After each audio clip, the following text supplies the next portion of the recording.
E aí, galera da Top Invest, tudo bem com vocês? Continuando o nosso curso da CPA 20, hoje a gente vai falar sobre os indicadores econômicos e os principais conceitos de economia, que é um conteúdo muito importante para a prova da CPA 20. Mas antes de mais nada, eu queria te convidar a baixar nosso aplicativo de simulados, que está disponível tanto para Android como para iOS. E quando for baixar o aplicativo, que vai te ajudar muito para a prova, já aproveita e avalia lá em 5 estrelas. Bom, quando a gente fala de economia, é importante saber que a economia é a ciência que estuda todas as relações comerciais que existem no mundo. E a economia é dividida em duas grandes áreas. A gente tem a macroeconomia, que estuda principalmente as grandes relações entre governos, entre países, enfim, e a microeconomia, que estuda as transações internas de uma empresa. Por exemplo, uma análise de custos é microeconomia. Já a projeção do PIB e comércio internacional é relacionado à macroeconomia. Aqui nos princípios de economia, eu separei os termos mais importantes que você precisa saber para a prova.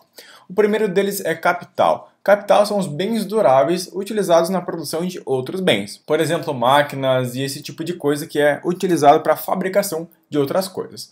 A lei da oferta e demanda, que é responsável pela determinação do preço de todos os produtos do mercado. Então, a oferta e demanda vão balançar os preços dos produtos até que haja um equilíbrio. E quando há um preço de equilíbrio, quer dizer que a oferta e a demanda estão em equilíbrio. Já os ativos são tudo aquilo que coloca dinheiro no seu bolso. Os ativos para pessoas físicas e pessoas jurídicas são aquelas coisas que vão te gerar renda. Por exemplo, um ativo para uma pessoa jurídica pode ser uma máquina. Para uma pessoa física pode ser uma ação ou um imóvel alugado que vai gerar renda. Já o passivo é o contrário. Na empresa, o conjunto de obrigações que a empresa tem, como fornecedores a pagar, e nas pessoas físicas são as coisas que tiram o dinheiro do seu bolso, como empréstimos bancários e dívidas. Outro termo super importante é o default. O default é um termo em inglês que significa que um país deu calote.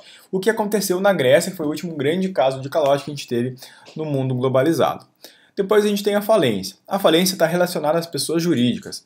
A falência é decretada por uma ordem judicial quando a empresa não honra seus compromissos. E depois da falência, então, pode ir à recuperação judicial. A inflação é o aumento persistente dos preços que causa a perda do valor do dinheiro.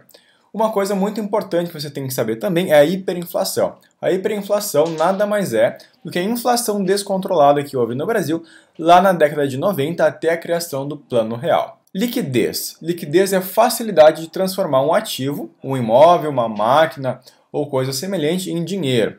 A gente vai ver mais para frente bem detalhado o que é a liquidez, o risco de liquidez e como diversificar esse risco. E por último, mas não menos importante, a taxa Selic.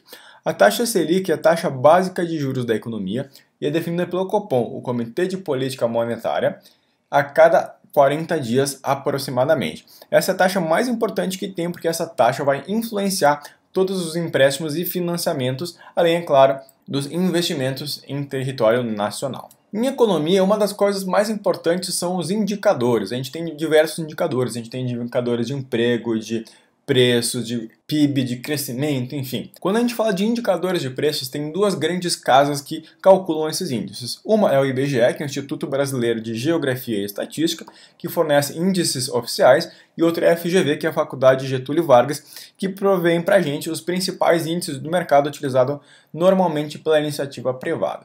Os índices do IBGE, os principais em relação ao índice de preços são o IPA, que é o Índice de Preços ao Consumidor Amplo, e o INPC, que é o Índice Nacional de Preços ao Consumidor. Quando a gente fala dos índices do IBGE, eles são sempre auferidos entre o primeiro e o 30º dia de cada mês. Lembrando sempre que o IPCA é o Índice Oficial de Inflação do Governo Federal.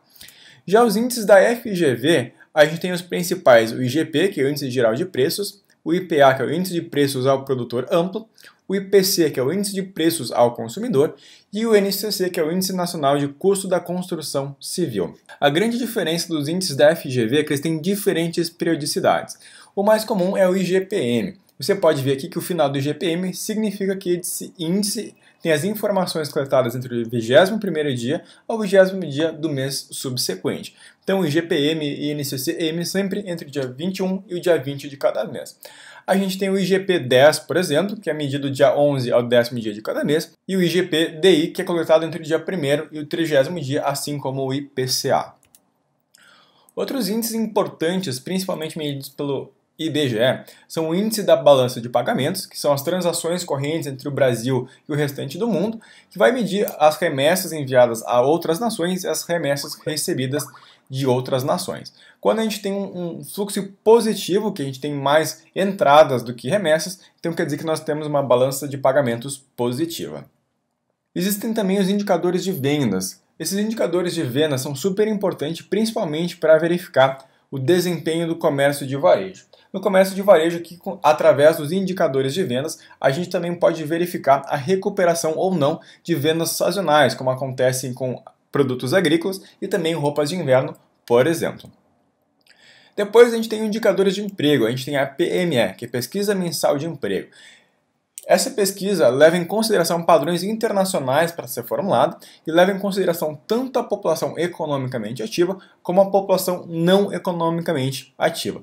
É daqui que saem as taxas de desemprego, a evolução da mão de obra e o rendimento do trabalho e também o número de vagas formais criadas e fechadas em território nacional.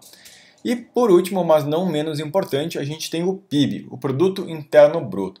Esse é o principal indicador para medir a riqueza de um país. O PIB leva sempre em consideração os produtos e serviços finais, então todos os produtos e serviços intermediários não são levados em consideração para o cálculo do PIB. Aqui também é importante considerar que, para uma análise mais realista, o PIB normalmente é dolarizado para que seja fácil comparar com as demais nações. Perfeito? Gente, para adquirir o curso completo, clique no link abaixo, não deixe de clicar em gostei desse vídeo, se inscrever no canal e ativar o sininho do YouTube para receber as novas videoaulas da CPA 20 toda quarta-feira. Um grande abraço e bons estudos a todos!